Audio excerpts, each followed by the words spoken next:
Good afternoon. Thank you for joining us today. My name is Samira Tilley, Industry Marketing Manager at Assemble Systems, an Autodesk company. In today's webinar, we will look at how Chandos Construction is fast-tracking value with Assemble and BIM. Now let's get started.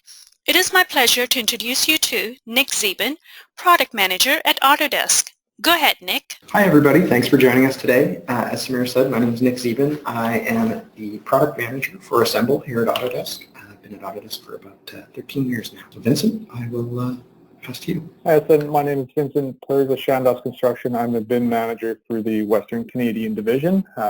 Been with Chandos for about 4 years and roughly 15 years of industry experience. Hunter? Hi, I'm Hunter Etherington. I'm the BIM coordinator for Chandos. I work in the Edmonton district. I work on all of our Edmonton projects. Been and worked for Chandos for almost 2 years now and been in the industry for about 10. Perfect. For those of you who haven't joined us before for one of our monthly Assemble webinars, we want to just take a minute and talk about what Assemble is. So Assemble is a cloud platform that we have here at Autodesk that's really focused on the construction lifecycle. So we can leverage Assemble today to help us work on pre-con estimation against our BIM models. We can also do quantification against those models and also as well a process we've termed conditioning, which is really about adding additional information against those BIM models. In concert with that, as we get model updates throughout the life of the life cycle, we can look at change analysis, how model versions have changed from one revision to the next, and be able to go back and look at what that means to things like quantification or estimation against those changes. We also can move ahead and look at how are we going to sequence this project for construction. Finally, the last few items we look at are providing broad access to that model data. So because we are a web-based and mobile-based solution, you can really democratize access to those BIM models across the construction site, whether that's in the trailer or out in the field. Along with that, since the acquisition by Autodesk of Assemble, we've been working hard to integrate with the Autodesk BIM 360 platform. So we have recent integrations against issue tracking for BIM 360, as well as document linking, so we can leverage documents that are online in the BIM 360 portfolio as well. And finally, where we see value being driven from Assemble as well is when we're at the interview stage. So we can go in, show a client or a potential client how we've sequenced a project, how we're looking at breaking down the project and looking at tracking schedule and other things of that nature. All of this done in a web client, highly visual, but really easy and approachable to learn environment. So those are the areas that we see Assemble in use. So the next piece is really why Assemble came to be, and really what the goal of Assemble when we created it was that we really wanted to unlock and enrich that I, or the information in a BIM model, right? When we receive a design model or a design intent model for a given project, what we see is a lot of information specific to design, but what we don't see is a lot of information related to how we're actually going to go out and construct that model. Assemble gives you the ability to work with that model, subdivide, break down that model, and attach various information to that model that relates to how you're going to actually construct it, whether that's information you want to track around an estimate or information you want to track around a work location breakdown or schedule. So the Assemble platform really empowers you to leverage the I in that model. I will pass over. Just apologize, I'm on a construction site right now, so I'm not seeing everything everybody else is seeing, and it may be a little bit noisy in the background. But right off the bat, I kind of want to go through who Chandos is so that you could kind of relate to your company, could possibly relate to ours and how we are using Assemble and how big kind of our company is. One of the big things that we are extremely proud of is that we are 100% employee owned. We obviously were established back in 1980, so we're coming up on our 40 years here. We do serve now across the entire country of Canada. We have offices in Vancouver, Edmonton, Red Deer, Calgary, Toronto, and Ottawa. Another big thing that we, as a Chandos company, we're extremely proud of is that we are one of I believe 2 in North America that is B Corp certified.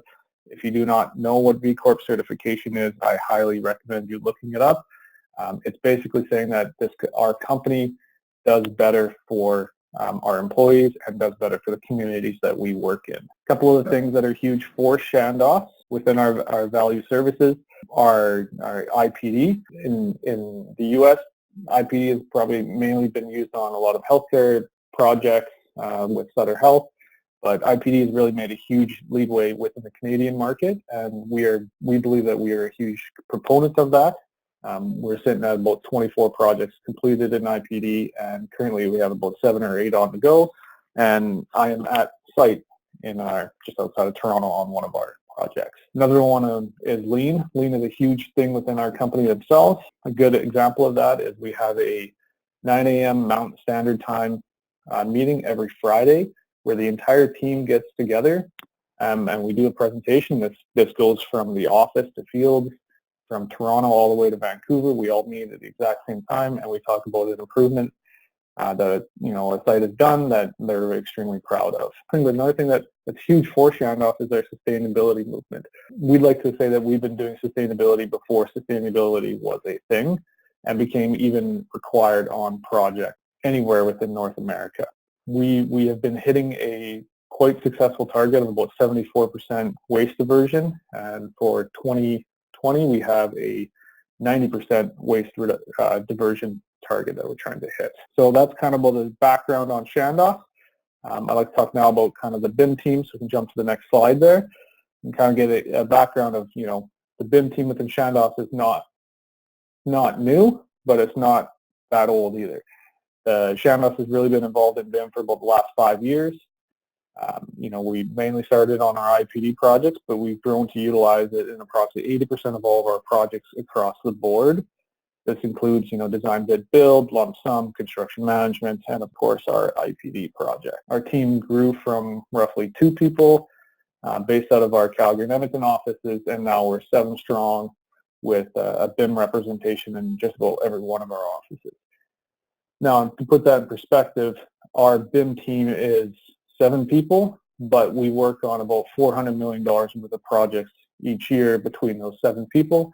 So we had to come up with new ways. Because of, 7 people working on $400 million worth of work across the country, anywhere from, each one coordinator has anywhere from 5 to 15 projects on the go at a time. Our BIM team could not take care of all of it. Navisworks is an amazing tool, but the amount of people that we would have in Navisworks, the licensing and training did not make sense for our guys. So our old flow really was Navisworks, we'd send them a Navisworks file through email or an FTP site, send them drawings through PDF. This was a huge time-consuming efforts on our BIM team that, that we needed to figure out a way to solve. This is kind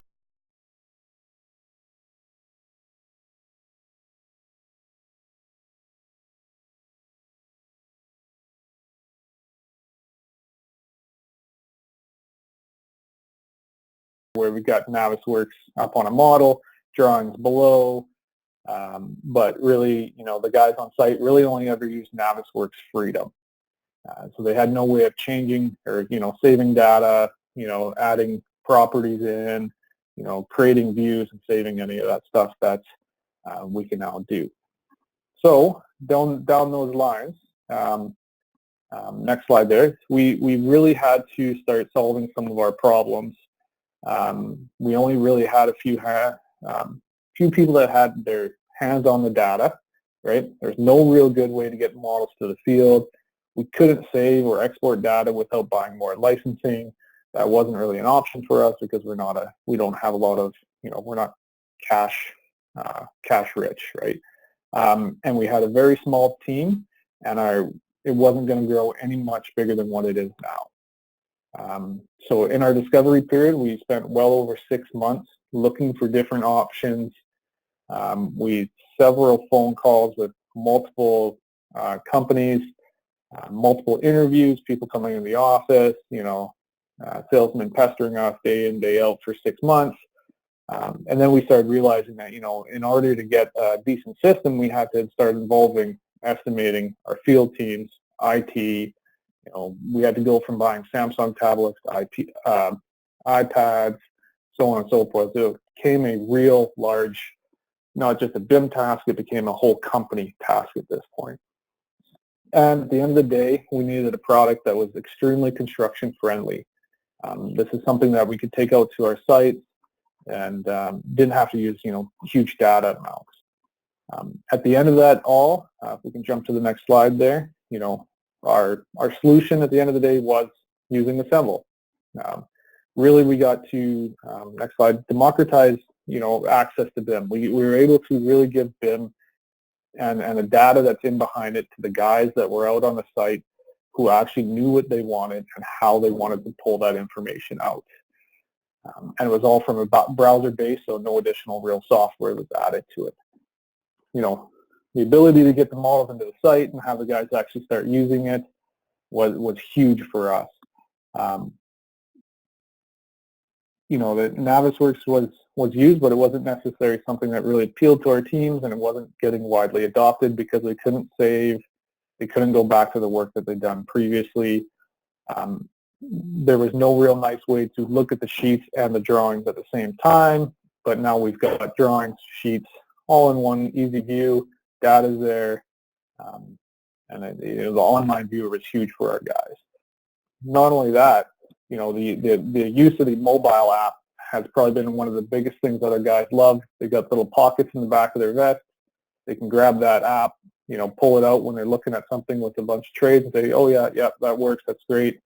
And to be able to view that offline was probably one of the biggest wins that we've had with our site guys and getting the buy-in with it all.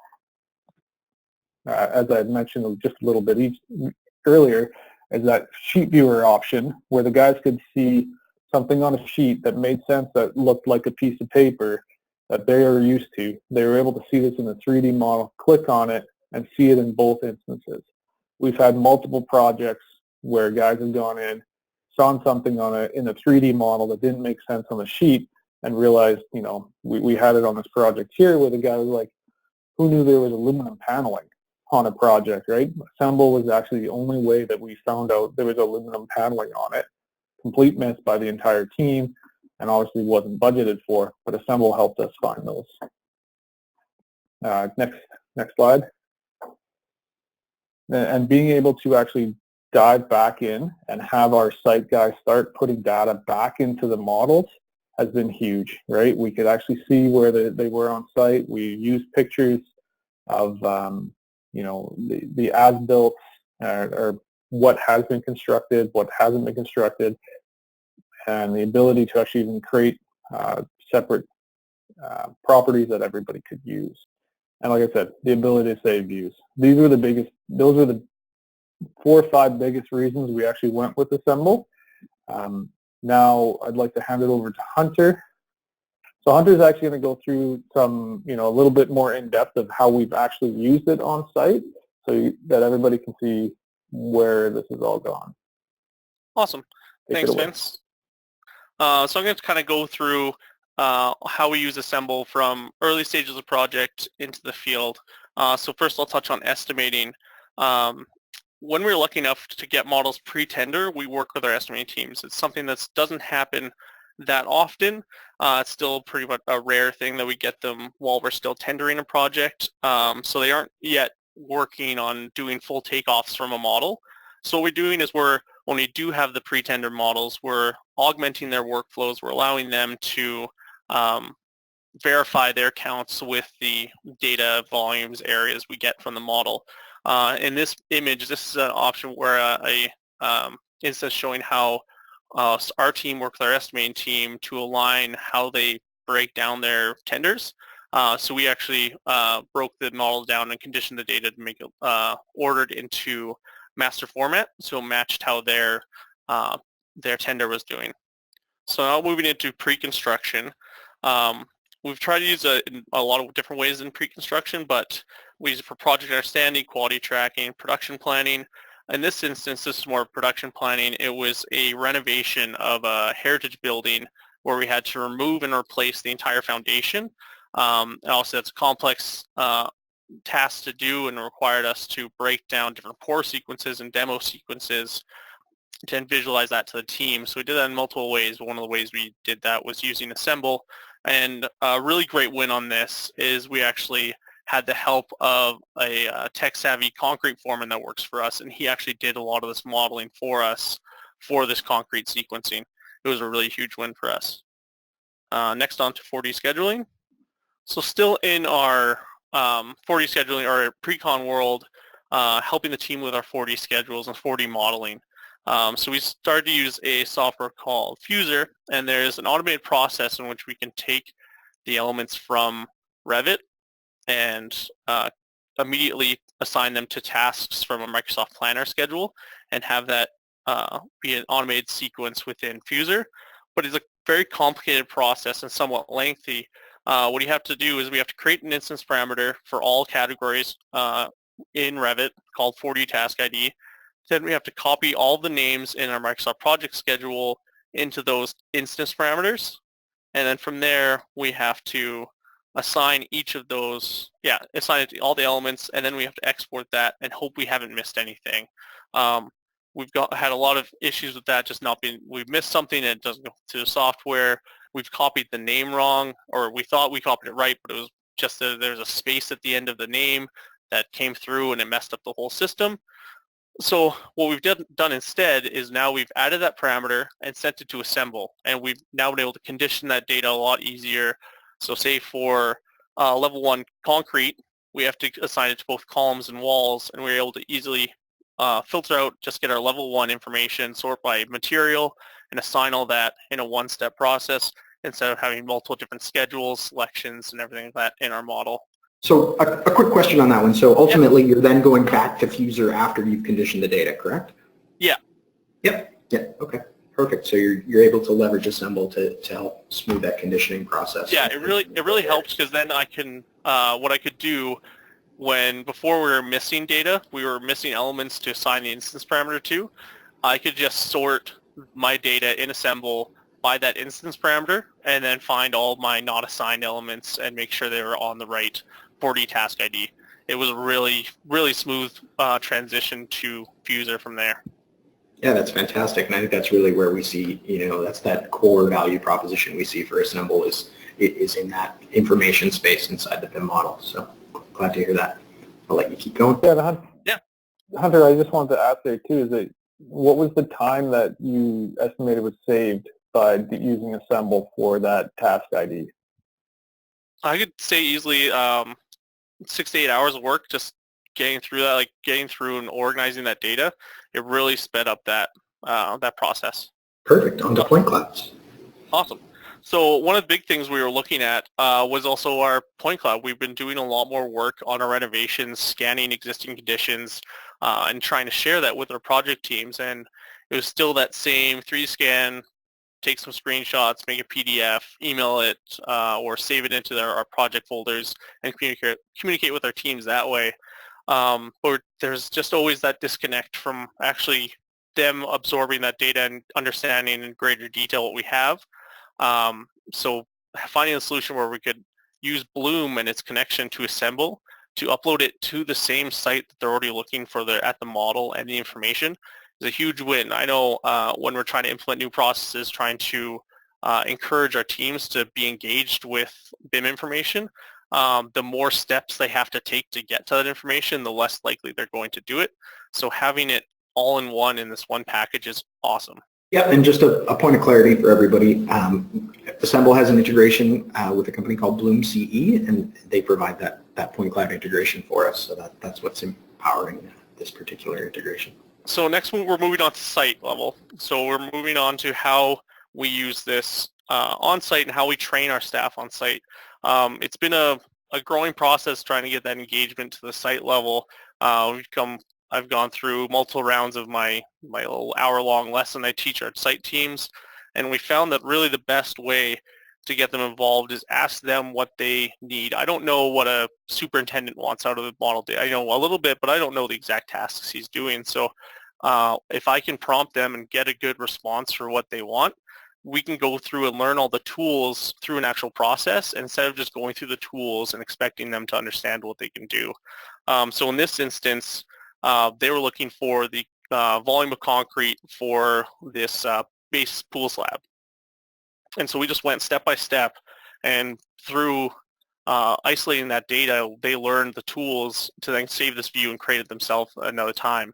So they've gone through and they've actually added more views based on that same learning. Yeah, and just before we hop on, I just want to sort of make a point of emphasis there, and you mentioned it, and actually Vincent mentioned it too. You know, it sounds like you guys are only spending about an hour getting your site teams up to speed on the solution. Does that sound right? Yeah, the initial training is an hour. I've done it for one person. I've done it to a group of up to 8 people so far, and even we're looking at doing larger ones on our IPD projects. But that's really just that hour to get them into the initial use of Assemble, and I've done a few half-hour to an hour follow-up sessions as they want to use it in a more advanced manner. It really works out. And I think, again, to compare and contrast against, you know, when you were trying to use Navisworks on site, you know, what did you find in terms of on-ramp time? Is that a significant help? Yeah, it's definitely like all our sites seem to be much more engaged in using Assemble than they were in using Navisworks. I think it's just that the connection to the data of the model in an easier fashion than Navisworks is really advantageous. I was actually doing a quick Navisworks Freedom training this morning, and just that connection to trying to find the information about the object you've selected is a lot easier through Assemble than trying to go through Navisworks. Awesome. Next slide on use on site. This is an example of this is the exact same picture that Vince had in the earlier slide. I'll go into more detail how they're using this. So they've got the Assemble up there. They're looking at the foundations. This is actually, they're reviewing the concrete, and it's hard to tell because they all are wearing almost the exact same vest, but the two with the backs, their back to the camera, are actually from the concrete subcontractor. So they're in our trailer working with our site team to understand what the drawings have on them and what the model has in it to speed up their process. So they actually had the 2D drawing in front of them. They were looking at foundations and trying to do calculations off the 2D drawings. If they had to flip back and forth between sheets, it could have taken them 10, 15 minutes, where it really took them a couple minutes discussing and clicking on the model to solve their problem. Awesome. So this is early engagement on our projects. This is getting into project implementation. So this is on specifically on CM, design, build, and our IPD projects. We're more involved in that design process. So with target value design model of IPD, the ability to check on different project aspects as they're regularly updated is essential for team members that aren't using Revit. It removes the step of asking a designer or BIM coordinator about the building. They can just get it themselves so it makes the work a lot more efficient. It really just keeps everyone up to date. It's easy for that non-design team to access the data they need. And moving on to the next slide, using show changes really helps with budget reviews. So we'll move on to that next. So on these type of projects where the model is being updated regularly, we've started to upload the model every week. So say something happens in the future where there's been a large budget change, and you can go back to when that budget changed last and check the model at that point, and then to the now updated budget and check how the model has changed in those categories, and really helps refine that the real confidence and target value design nature of an IPD project. Add on to that is that when we're going through these budgets, you know, and if we're adding $1 million or $2 million to a $20 million project, you know, the ability to show how it has changed in a single view of, you know, architectural, mechanical, structural, the owners have a lot more buy-in and understanding instead of trying to flip between two sets of drawings. Like, actually, yes, that moved, that added, this changed. So it adds that visual 3D aspect that gets the buy-in a lot quicker and easier. Great, yeah, and I think I wanted to add, just on these project types in particular, we definitely see a lot of customers driving value from being able to track those changes. And the other piece, I don't think you guys are there quite yet, but we also can automate that publish. So we have a lot of customers that batch that job on a weekly basis. So they have a script that runs and just grabs the files and publishes them. So we see a lot of automation take place in this arena as well that helps drive value. Yeah, we've definitely been looking into that. Haven't implemented it yet, but definitely been looking into that automation. Next, it's where we're going. So that's basically all that we've accomplished so far in this first sort of year using Assemble.